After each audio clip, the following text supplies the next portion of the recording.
नमस्कार। उत्तर प्रदेश की खबरें लेकर मैं हूं आपके साथ संदीप निरंजन सरकार। सीएम योगी आदित्यनाथ का बयान सामने आया है। उन्होंने कहा कि भव्यता और दिव्यता के साथ महाकुंभ आयोजित हो रहा है। पीएम मोदी ने महाकुंभ के लिए जो विजन दिया है उसको स्थानीय स्तर पर लागू करने के लिए सभी पूरी प्रतिबद्धता के साथ कार्य कर रहे हैं। पौष पूर्णिमा और मकर संक्रांति का स्नान संपन्न हो गया है। मौनी अमावस्या और बसंत पंचमी के दो बड़े महान स्नान कुंभ की शोभा है। 7,000 से अधिक संस्थाएं आ चुकी हैं। आज 1 करोड़ से अधिक लोग यहां मौजूद हैं। इतनी बड़ी संख्या के लिए सभी विभाग मिलकर उनकी सुविधा और सुरक्षा के लिए काम कर रहे हैं। 29 जनवरी और 3 फरवरी के महास्नान के आयोजन को ध्यान में रखकर हमने व्यवस्था का अवलोकन किया है। मुझे विश्वास है कि हम इसका सफल आयोजन कराएंगे। का आयोजन जिसके लिए हमारा प्रयागराज जाना जाता है, उसी भव्यता और दिव्यता के साथ यहां पर आयोजित हो रहा है। आदरणीय प्रधानमंत्री जी ने जो विजन दिया है महाकुंभ के लिए, उसको स्थानीय स्तर पर लागू करने के लिए सभी लोग पूरी प्रतिबद्धता के साथ कार्य कर रहे हैं। और मैं आपको इस बात के लिए धन्यवाद दूंगा कि प्रयागराज की छवि को एक पॉजिटिव तरीके से महाकुंभ के बहाने आप लोगों ने प्रस्तुत करने का कार्य किया और उसको लगातार आगे बढ़ा रहे हैं।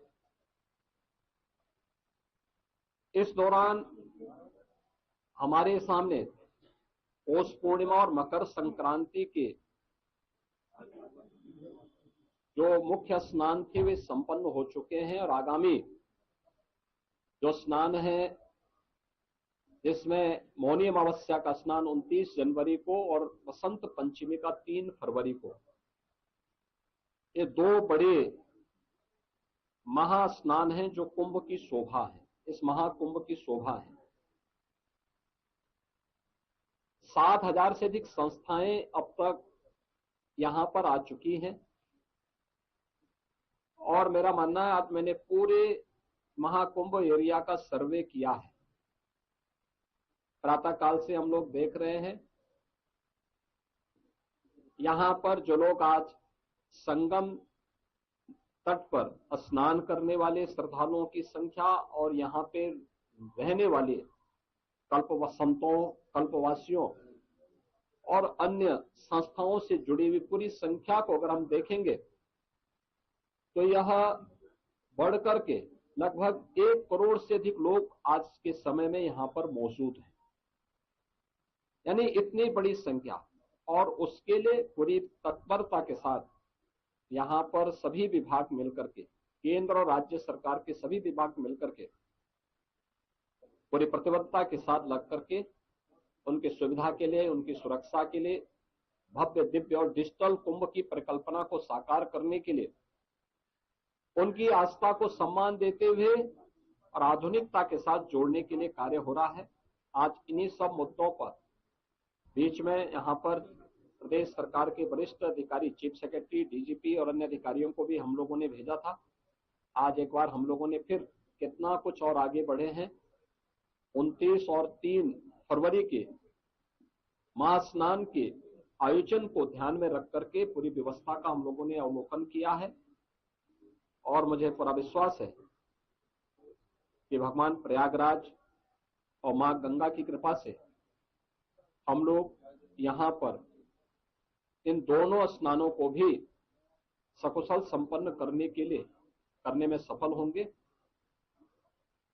महाकुंभ में आदरणीय प्रधानमंत्री जी का, आदरणीय राष्ट्रपति जी का, आदरणीय उपराष्ट्रपति जी का कार्यक्रम भी प्रस्तावित है।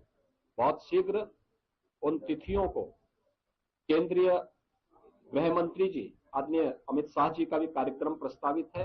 अन्य महानुभावों के भी कार्यक्रम यहां पर लगातार चल रहे हैं। पूर्व राष्ट्रपति आदरणीय रामनाथ कोविंद जी इस समय महाकुंभ के आयोजन के साथ जुड़े हुए हैं। तमाम राज्यों के माननीय राज्यपालगण, माननीय मुख्यमंत्रीगण लगातार यहां आ रहे हैं।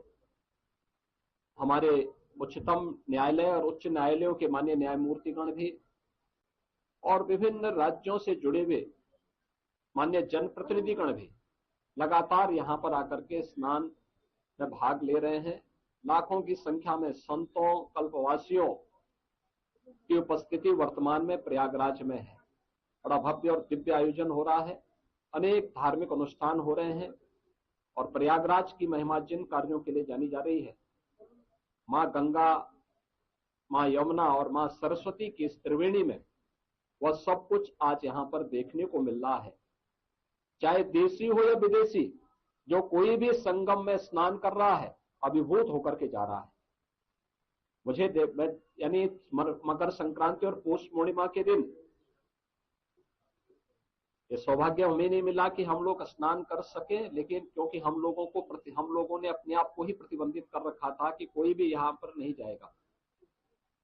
केवल सामान्य संतों और श्रद्धालुओं के लिए वो सुविधा थी। लेकिन जो भी आया उन्होंने आपके माध्यम से जो बातें कही, और खासतौर पर संतों और श्रद्धालुओं की उनकी आस्था को हम जान सकते थे।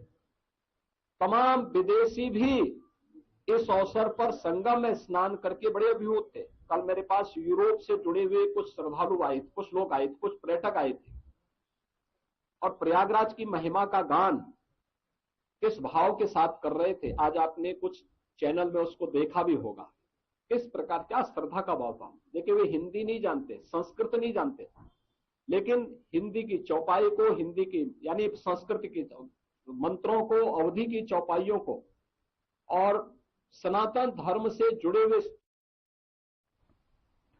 प्रयागराज में लगे महाकुंभ मेला क्षेत्र में अचानक भीषण आग लग गई, जिसमें करीब 200 शिविर जलकर खाक हो गए। जिसके बाद मुख्यमंत्री योगी आदित्यनाथ महाकुंभ मेला में पहुंचे और स्थिति का उन्होंने पहुंचकर वहां पर जायजा लिया है। हालांकि तुरंत आग पर काबू पा लिया गया और किसी के हताहत होने की खबर इस दौरान सामने नहीं आई।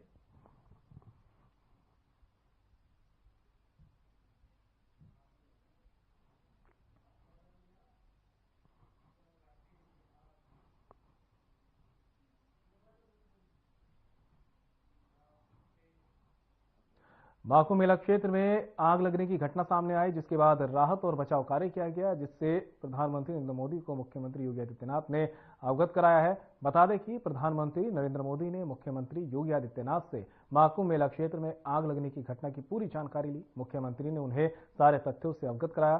सीएम योगी ने बताया कि कुशल फायर ब्रिगेड और एनडीआरएफ, एसडीआरएफ की टीम ने समय रहते आग पर काबू पाया और किसी प्रकार की जनहानि नहीं हुई है।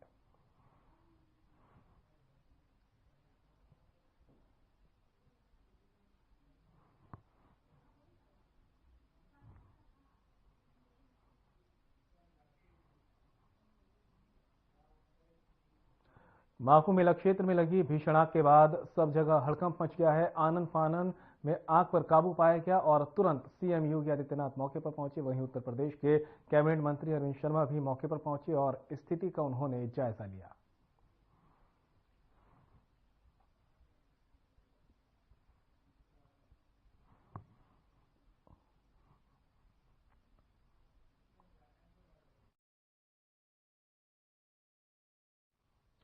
महाकुंभ पर चौंकाने वाला खुलासा सामने आया है। वहां मौजूद लोगों ने बताया कि आग लगने के 3 से 4 मिनट में ही प्रशासन वहां पहुंच गया और केवल 10 मिनट में ही आग पर काबू पाया गया। तो 4:25 पर लगभग ऊपर से ट्रेन गुजरी है। इसके बाद से अब ये जानकारी नहीं कि कहां से आग लगी, लेकिन 4:30 बजे राइट भयंकर धुआं जब निकला तो हम लोग दौड़ कर रोड पर खड़े हुए, लेकिन 3 से 4 मिनट में प्रशासन पूरी आ गई और 10 मिनट के अंदर चारों तरफ से प्रशासन ने घेर लिया। आग को काबू में प्रशासन का बहुत बड़ा सहयोग, अगर प्रशासन इतना शीघ्र न करती तो बहुत बड़ा। साधना ग्रुप की टीम ने महाकुंभ को लेकर पुलिस प्रशासन किस तरह से अलर्ट नजर आ रहा है, उसकी तैयारियों को लेकर आईपीएस अमित कुमार से खास बातचीत की है। कुंभ में अमित कुमार को नियंत्रण इकाई के मुख्य अधिकारी के तौर पर जिम्मेदारी सौंपी गई है। कुंभ मेले का आयोजन हो रहा है। प्रयागराज की पावन धरती पर 144 साल बाद महाकुंभ का आयोजन हो रहा है। तो इस महाकुंभ को लेकर पुलिस प्रशासन किस तरह से अलर्ट मोड पर नजर आ रहा है? हम लोग इस समय ICCC में integrated command and control centre है और यहाँ से हमारे पास लगभग 3,500 कैमरे हैं, CCTV कैमरास हैं, जिनसे कि हम पूरे मेला क्षेत्र में और साथ ही शहर क्षेत्र जो है उस पर लगातार नज़र बनाए हुए हैं और ये 24/7 चलता है। और यहाँ पर हमने एआई का प्रयोग करके भी जो अलर्ट्स हैं उनको जनरेट यहाँ पे होते हैं और फिर उनके द्वारा जो हमारी टीम्स ऑन द फील्ड हैं यानी कि ज़मीन पर मौजूद हैं उनको सूचित किया जाता है और उसको इंसिडेंट को उसी हिसाब से उसी तरीके से मैनेज किया जाता है। साथ ही जो एआई के प्रयोग से हम लोग ये भी अंदाज़ा लगाते हैं कि क्राउड को किस तरीके से मैनेज करना है, लोगों का जो फ्लो है, जो जनसमुद्र है वो किस प्रकार से किस ओर जा रहा है, तथा हमें उसी हिसाब से फिर जो अलग अलग बैरियर्स हैं वो मैनेज करने होते हैं और वो यहीं से ही होते हैं जिससे कि जो हमारे श्रद्धालु हैं उन्हें समस्याओं का सामना कम से कम करना पड़े। जी सर, मेरा एक और सवाल है आपसे कि हर रोज यहाँ पर करोड़ों की संख्या में श्रद्धालु आ रहे हैं, आस्था की डुबकी लगा रहे हैं, स्नान कर रहे हैं, तो श्रद्धालुओं के लिए क्या कुछ व्यवस्थाएं पुलिस प्रशासन की तरफ से की गई है? मैम ICCC से जो हम चीज़ें देख पाते हैं जी। और उसी हिसाब से फिर हम उनके लिए जो भी ट्रैफिक फ्लो और पेडेस्ट्रियन ट्रैफिक जो है इन दोनों के लिए किस प्रकार से इसको सबसे एफिशिएंट तरीके से मैनेज किया जाए उसका व्यवस्था यहाँ से हम लोग करते हैं। साथ ही किसी भी प्रकार की जैसे फायर इत्यादि संबंधित कोई भी सूचना हो उसको हम पास ऑन करते हैं। अन्य डिपार्टमेंट्स भी, हमारे पास एक वॉर रूम है, उस वॉर रूम में सभी डिपार्टमेंट्स के जो नुमाइंदे हैं वो मौजूद हैं और कोई भी घटना यदि किसी भी विभाग से संबंधित होती है तो उसको तुरंत यहाँ वॉर रूम से इस और वॉर रूम है वहाँ से उनको सूचित किया जाता है जिससे कि कहीं भी कम्युनिकेशन में कोई देरी ना हो। एक बहुत बड़ी संख्या के में श्रद्धालु यहाँ पर पहुँच रहे हैं तो जाहिर है कि इंफ्रास्ट्रक्चर की अपनी जो है सीमाएं हैं, परंतु जो भी हमारे पास संसाधन मौजूद हैं और बहुत अच्छे संसाधन मौजूद हैं उनका अच्छा प्रयोग किया जा रहा है। ठीक है सर, मेरा एक और सवाल है कि लगातार लाखों की करोड़ों की संख्या में श्रद्धालु लगातार आ रहे हैं, तो जो लोग प्रयागराज आ रहे हैं, क्या कुछ गाइडलाइन पुलिस प्रशासन की तरफ से जारी की गई है? हमने अलग अलग संस्थाओं से और साथ ही जो नॉर्मली आम जनमानस जो ऐप्स इत्यादि यूज करते हैं उन सब के थ्रू और साथ ही जो हमारी प्रेस में एडवाइजरीज हैं, मीडिया एडवाइजरीज हैं, उनके माध्यम से और साथ ही जो वेबसाइट्स हैं kumbh.gov.in तथा अन्य जो वेबसाइट है, सरकारी वेबसाइट है, उनके माध्यम से, अखबार के माध्यम से सारी सूचना का प्रेषण जन सामान्य के लिए किया जा रहा है। साथ ही ट्रेन्स का जो मूवमेंट है वो वह भी रेलवेज के द्वारा किया जा रहा है। तो यथासंभव सारे प्रयास किए जा रहे हैं कि जो भी लोग यहाँ आ रहे हैं उन्हें पूरी सूचना प्रदान की जाए और उसी हिसाब से वो लोग यहाँ पर पहुंचे तथा अपने श्रद्धा की डुबकी लगाएं। भारत के सत्य सनातन और हिंदू धर्म के सबसे बड़े पर्व महाकुंभ 2025 का आगाज हो चुका है। संगम नगरी में देश विदेश के ख्याति प्राप्त संतों और भारत की प्रसिद्ध सनातनी परंपरा के अखाड़ों का जमावड़ा लग चुका है। साधना ग्रुप और भारत ब्रॉडकास्टिंग लिमिटेड ने महाकुंभ के महात्म्य से दुनिया को परिचित कराने के लिए नई दिल्ली की रशियन कल्चर सेंटर में शानदार आयोजन किया है। महाकुंभ के इतिहास, परंपरा और संस्कृतियों से परिचय कराने के लिए साधना ग्रुप और वाइब्रेंट ब्रॉडकास्टिंग लिमिटेड ने रशियन कल्चरल सेंटर में कार्यक्रम आयोजित किया। है राज मुकुट देश, है राज धन है वो भारत भूमि, धन वो धरती प्रयागराज, जहाँ के संत, जहाँ के राजा स्वयं ही एक संत है, तो ऐसी भूमि तो और भी पवित्र हो जाती है। इसी शब्दों के साथ मैं आज अपनी वाणी को विश्राम देना चाहूंगा। जय राधे, जय गौर, जय श्री राम। विजयवाड़ा में एनडीआरएफ के 20वें स्थापना दिवस पर कार्यक्रम का आयोजन किया गया, जिसमें केंद्रीय गृह मंत्री अमित शाह ने भी शिरकत की। इस मौके पर अमित शाह ने सभा को संबोधित करते हुए क्या कुछ कहा है, आपको सुनाते हैं। मित्रों, आज यहाँ पर 3 कार्यक्रम एक साथ हैं। आज के ही दिन एनडीआरएफ की स्थापना हुई थी। आज एनडीआरएफ का 20वां स्थापना दिन है। ఈ రోజు ఇక్కడ మనం 3 కార్యక్రమాలు నిర్వహించుకుంటున్నాము.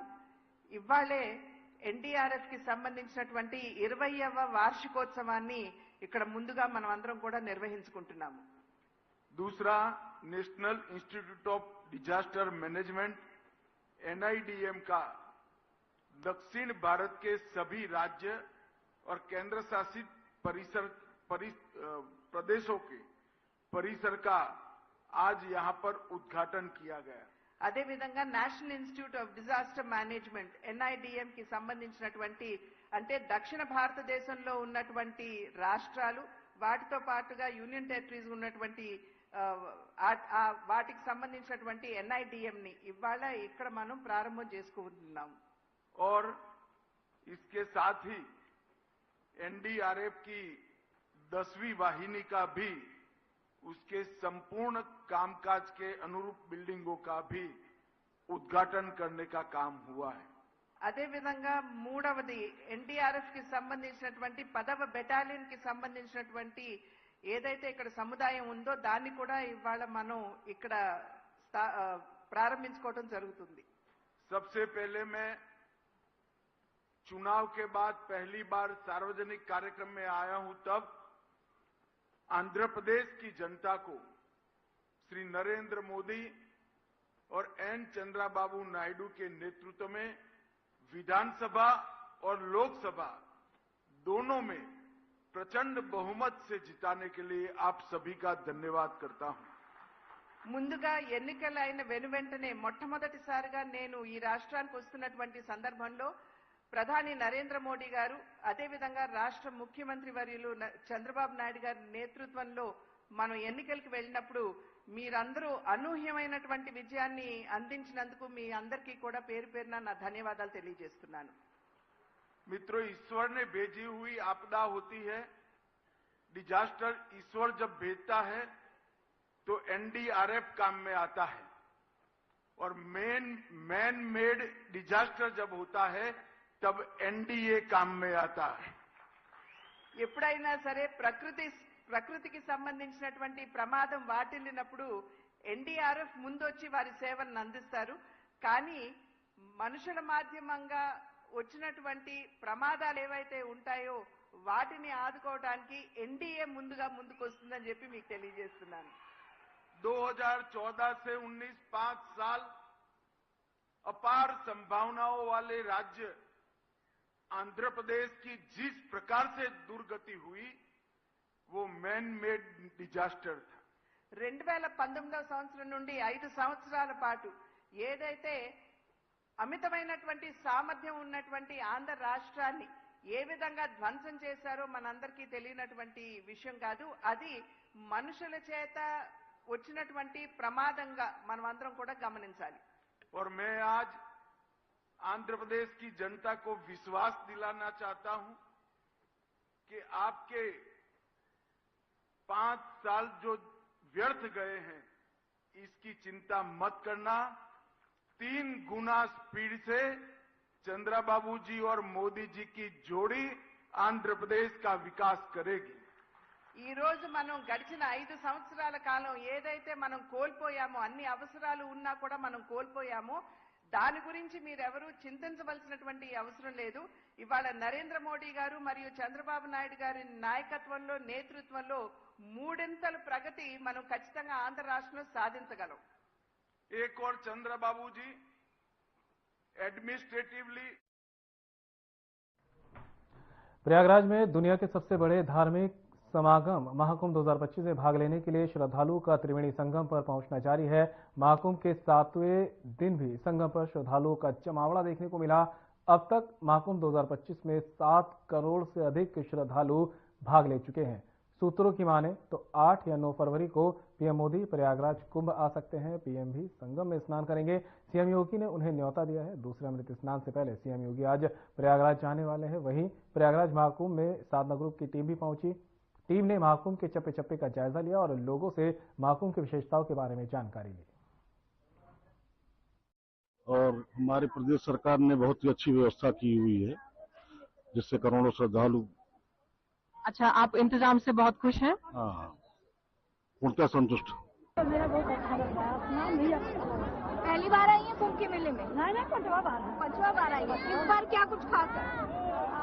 इस बार बहुत कुछ बदल गया. क्या बदला है? रास्ता में लेके हाँ. गंगा घाट ले बहुत कुछ बदल. इतना बालू में चले के पड़ा है. हाँ. अब बहुत बदलाव हो गई. योगी जी की व्यवस्थाओं से खुश हैं? हाँ, मन खुश है. आस्था की डुबकी लगाने वाली हैं अभी आप? हाँ. कैसा महसूस कर रही हैं? ठीक लग रहा है. बहुत अच्छा लगा प्रयागराज आके. अब हमारे जीवन में ऐसा प्रयागराज दोबारा कभी ना आ पाएगा क्योंकि 144 साल बाद आ रहा है. ये महाकुंभ बहुत अच्छा लगा आकर. लोग को मैं देख रहा हूँ पूरी रात आते हैं। मैं 6 दिन से हूँ यहाँ, गंगा जी स्नान करने में रोज 10 बजे आता हूँ, धूप जब आती है तो मजा आ रहा है, अच्छा लग रहा है। पैसे की चिंता नहीं है, भगवान दया से चारों तरफ खाने की व्यवस्था भी है, रैन बसेरा है, जिसके पास बजट ना हो तो कम फ्री में रैन बसेरा है यहाँ, और पानी की व्यवस्था भी है, शौचालय की व्यवस्था भी है, बढ़िया एक नंबर का। हम 5-6 बंदे हैं, हमारे दोस्त लोग हैं, सब बहुत अच्छा लग रहा है हम लोग को। हम यहाँ आए हैं पहली बार, हमको बहुत अच्छा लगा और बहुत आनंद में है, कोई परेशानी भी नहीं है। यहाँ की सुरक्षा सुविधा मोदी सरकार बहुत अच्छा किए हैं। महादेव की नगरी से वहाँ पे हम लोग काशी विश्वनाथ जी का प्रतिदिन दर्शन करते हैं, लेकिन यहाँ पर भी आने के बाद बहुत ही अनुभूति हुई है, अच्छी अनुभूति आई है हम लोग। इस बार महाकुंभ मेला में क्या कुछ खास नजर आ रहा है आपको? देखिए, ये 144 वर्ष के बाद पूर्ण महाकुंभ होने जा रहा है, संपन्न होने जा रहा है, और इसमें विश्व भर के जितने धर्म संप्रदाय, सभी जाति मजहब के लोग यहाँ पर आते हैं और कुंभ पर्व पर अपने त्रिवेणी संगम में गोता लगाते हैं। साथ ही साथ ये सनातन महाकुंभ की पवित्र धरती पर परमार्थ निकेतन शिविर अरेल प्रयागराज में विश्व प्रसिद्ध राष्ट्र संत पूज्य मुरारी बापू के श्रीमुख से प्रभावित हो रही मानस ज्ञान गंगा में आज उत्तर प्रदेश के मुख्यमंत्री योगी आदित्यनाथ पहुंचे। परमार्थ निकेतन के अध्यक्ष स्वामी चिदानंद सरस्वती और स्वामी संतोषदास ने सीएम योगी आदित्यनाथ का अभिनंदन किया है। मानस ज्ञान गंगा के प्रवाह को आत्मसात करने और अंतस के संगम को बनाए रखने के लिए विश्व के अनेक देशों के साधकों ने सहभाग किया। पूरा परमार्थ निकेतन शिविर मानस ज्ञान धारा के आनंद में आनंदित और हर्षोल्लित रहा। उत्तर प्रदेश के माननीय मुख्यमंत्री योगी आदित्यनाथ ने मानस कथा में सहभाग कर अपने आशीर्वचनों से सभी को अभिभूत करते हुए कहा कि प्रयागराज की पावन धरा पर महाकुंभ के दिव्य अवसर पर परमार्थ निकेतन की ओर से आयोजित पूज्य बापू की कथा में आने का सौभाग्य प्राप्त हुआ है। आज उन्होंने देखा कि प्रयागराज के सारे घाट पावन श्रद्धालुओं से भरे हैं। ये भारत का दृश्य है जो जाति पाति से मुक्त भारत का संदेश दे रहा है, भारत की एकता का संदेश दे रहा है। ये दृश्य अखंड भारत का मार्ग प्रशस्त करने का संदेश दे रहा है।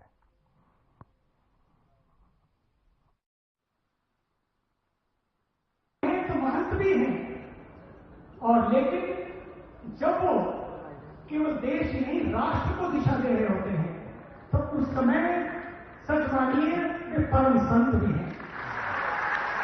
मैंने तो देखा है, पहली बार अपने गांव में गए पिछले वर्ष, पहली बार सन्यासी बनने के बाद। यही तो जीवन है, सभी तो अपने हैं, अपने मजे की खातिर तो छोड़ ही दिए जब रूहे जमी के गुलशन मेरे ही बन गए। सब अपने हैं, किस भाव से जीने वाले आदमी योगी थी। और उन्होंने, आपको आश्चर्य होगा, अपने गांव में जब गए इतने वर्षों बाद पहली बार, वो भी इसलिए नहीं कि अपने लिए, अपने गुरुदेव की मूर्ति स्थापना उस स्कूल में होनी थी बापू जी बापू, और वहां पर